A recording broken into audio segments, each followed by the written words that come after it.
रामकृष्ण परमहंस की पुस्तकों का सारांश। नमस्कार दोस्तों, आज हम आपको एक ऐसी अद्भुत यात्रा पर ले चलेंगे जहां अध्यात्म, भक्ति और दिव्यता की नई परिभाषाएं मिलेंगी। हम बात कर रहे हैं महान संत रामकृष्ण परमहंस और उनकी पुस्तकों की। अगर आप जीवन के गूढ़ रहस्यों को समझना चाहते हैं, भगवान से जुड़ने की लालसा रखते हैं, तो यह वीडियो आपके लिए है। आइए उनकी शिक्षाओं और अनुभवों को समझने का प्रयास करते हैं। एक रामकृष्ण परमहंस। एक परिचय। काली मां के परम भक्त रामकृष्ण परमहंस केवल एक संत नहीं थे, बल्कि जीवित उदाहरण थे कि ईश्वर को कैसे अनुभव किया जा सकता है। क्या आपने कभी सोचा है कि भगवान को महसूस करना संभव है? हाँ, रामकृष्ण जी ने इसे जी कर दिखाया। उनकी पूरी जीवन यात्रा एक खोज थी, ईश्वर को पाने की और यह समझने की कि जीवन का असली उद्देश्य क्या है। 2. रामकृष्ण वचनामृत। अमृत समान शिक्षाएं उनकी सबसे प्रसिद्ध पुस्तक है रामकृष्ण वचनामृत। ये किताब रामकृष्ण परमहंस के उपदेशों और वार्तालापों का संग्रह है। इसे पढ़ते हुए ऐसा लगता है मानो रामकृष्ण जी हमारे सामने बैठकर स्वयं हमें सिखा रहे हों।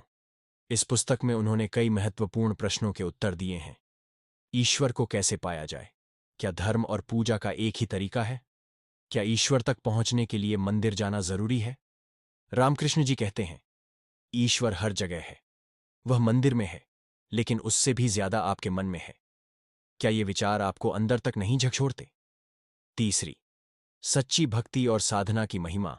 उन्होंने साधना के विभिन्न तरीकों का अनुभव किया और यह सिद्ध किया कि हर रास्ता भगवान की ओर ही ले जाता है, फिर चाहे वह हिंदू धर्म हो, इस्लाम या ईसाई धर्म।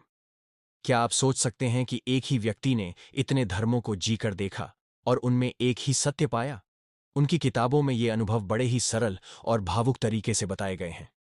रामकृष्ण जी कहते हैं, सच्ची भक्ति का मतलब है अपने मन को पूरी तरह भगवान में लगा देना। 4. सरल भाषा, गहरी बातें।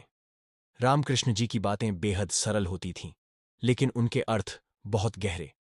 उन्होंने कहा, अगर आप किसी तालाब में घुटनों तक खड़े होकर पानी निकालते हैं, तो क्या आपको हीरे मिलेंगे? नहीं। अगर आप हीरे पाना चाहते हैं, तो गहराई में जाना होगा।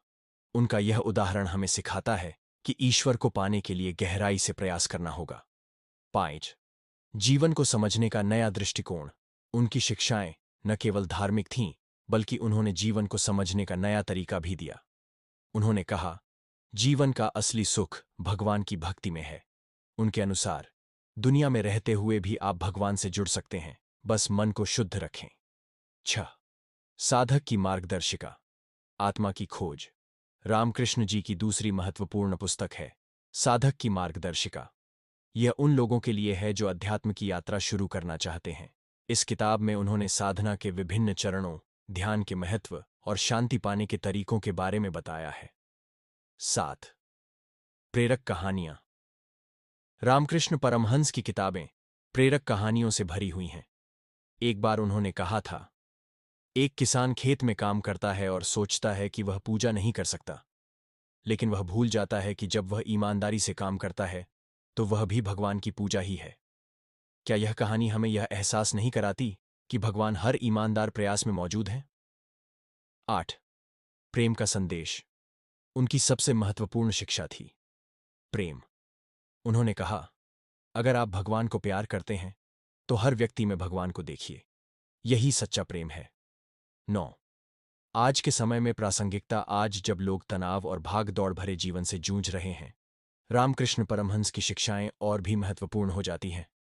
उनकी बातें हमें यह याद दिलाती हैं कि ईश्वर को पाने के लिए बाहरी चीजों की जरूरत नहीं है, बल्कि अंदरूनी सच्चाई को पहचानने की जरूरत है। 10. निष्कर्ष। रामकृष्ण परमहंस की किताबें न केवल पढ़ने के लिए हैं, बल्कि उन्हें महसूस करने के लिए हैं। उनकी शिक्षाएं हमें सिखाती हैं कि जीवन का असली उद्देश्य ईश्वर की खोज है। चाहे आप किसी भी धर्म को मानते हों, उनकी बातें हर किसी के दिल को छू जाती हैं। दोस्तों, अगर आप अपने जीवन में सच्ची शांति और संतोष चाहते हैं, तो रामकृष्ण परमहंस की पुस्तकों को पढ़ना शुरू करें। यह न केवल आपकी सोच को बदल देंगी, बल्कि आपको एक नए दृष्टिकोण से जीवन को देखने का मौका भी देंगी। तो चलिए आज से एक नई शुरुआत करें और इस आध्यात्मिक यात्रा पर निकलें। ईश्वर को पाने के लिए साधन महत्वपूर्ण नहीं, बल्कि आपकी सच्ची श्रद्धा और प्रेम महत्वपूर्ण है। अगर आपको यह सारांश पसंद आया हो तो इसे लाइक करें, शेयर करें और चैनल को सब्सक्राइब करना न भूलें। अगली बार एक नई किताब के साथ मिलते हैं। तब तक के लिए जय मां काली।